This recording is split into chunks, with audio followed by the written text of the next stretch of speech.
Araw sa Aquarius na may Pisces Ascendant. Ang iyong pagtalikod ay kumpleto na maaari mong sakupin ang matataas na posisyon sa relihiyon o masining. Ang iyong mga aksyon ay palaging may makataong tono.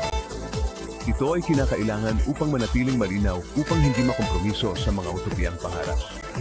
Ang pangangailangang umatras ng mag-isa ay mahalaga sa pakiramdam na muling nabuhay.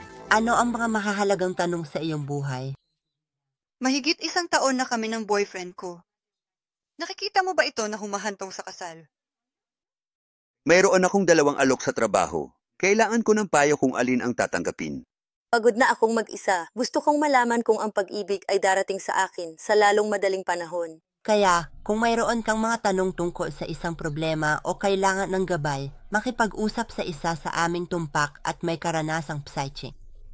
Makipag-usap sa ganap na psychic. Tumawag sa 1 tandang bawas 400 at 78 tandang bawas 8,777 o bisitahin ang absolutelypsychic.com.